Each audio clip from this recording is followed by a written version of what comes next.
ఈరోజు మనం ఎండుమిరపకాయలతో ఉల్లిపాయలతో తయారు చేసుకునే తోటకూర పచ్చడి తయారీ విధానాన్ని చూద్దాము. ఇది రైస్లో కలుపుకోవటానికి చాలా బాగుంటుంది. ముందుగా తోటకూర ఆకుల్ని వలుచుకుని కడిగి చిన్న ముక్కలుగా కట్ చేసుకోవాలి. ఆకులు మొత్తం 60 గ్రామ్స్ ఉన్నాయి. కొయ్య తోటకూరైనా పెరుగు తోటకూరైనా పర్వాలేదు. చిన్న నిమ్మకాయంత చింతపండుని నీళ్ళలో వేసి 15 నిమిషాలు నానబెట్టుకోవాలి. తర్వాత స్టవ్ వెలిగించి బాండి పెట్టుకోవాలి. దానిలో 3 టేబుల్ స్పూన్ల వరకు ఆయిల్ వేసుకుని 7 నుంచి 9 వరకు ఎండుమిరపకాయలు వేసుకుని ఫ్రై చేసుకోవాలి. వేగిన ఎండుమిరపకాయల్ని ఒక ప్లేట్లోకి తీసుకోవాలి. తర్వాత అదే బాండీలో 1 టేబుల్ స్పూన్ పచ్చిశనగపప్పు వేసి వేయించుకోవాలి. పచ్చిశనగపప్పు కొంచెం వేగిన తర్వాత అదే బాండీలో 1 టేబుల్ స్పూన్ పెసరపప్పును కూడా వేసుకోవాలి. రెండింటిని కలిపి రంగు మారే వరకు లో టు మీడియం ఫ్లేమ్లో వేయించుకోవాలి.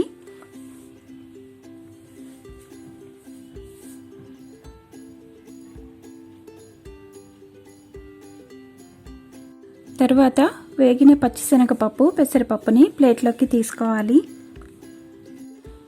ఇప్పుడు మిగిలిన నూనెలో 1/2 టీ స్పూన్ ధనియాలు, 1/4 టీ స్పూన్ జీలకర్ర వేసి వేయించుకోవాలి. వీటిని కూడా ప్లేట్లోకి తీసుకుని అన్నిటినీ చల్లారనివ్వాలి. చివరగా బాండీలో మనం కట్ చేసి ఉంచుకున్న తోటకూరను వేసుకోవాలి.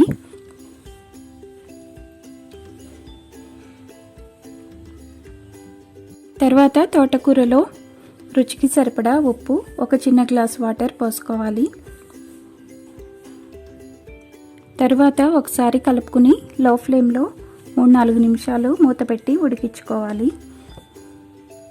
తోటకూర నీరంతా ఇంకిపోయి మెత్తగా ఉడికే వరకు ఉడికించుకోవాలి.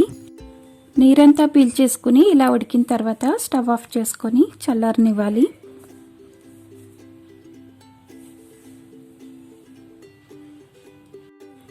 ఇలా మెత్తగా ఉడికిన తోటకూరని ఒక గిన్నెలో తీసుకుని పక్కనుంచుకోవాలి. అన్నీ చల్లారిన తర్వాత మిక్సీ జార్లోకి తీసుకోవాలి. వెల్లుల్లి రెబ్బలు, నానబెట్టి ఉంచుకున్న చింతపండు కూడా వేసుకోవాలి.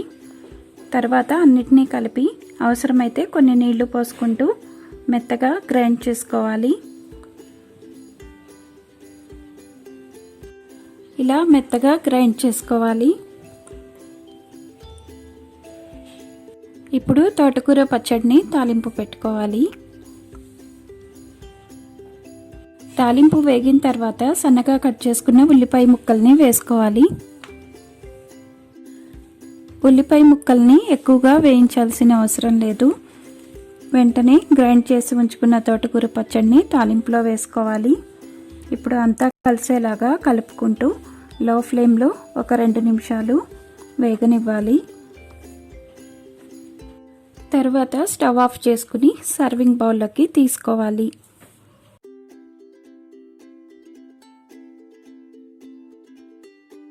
మరిన్ని రెసిపీల కోసం ఛానల్ని సబ్స్క్రైబ్ చేసుకోండి. Thanks for watching.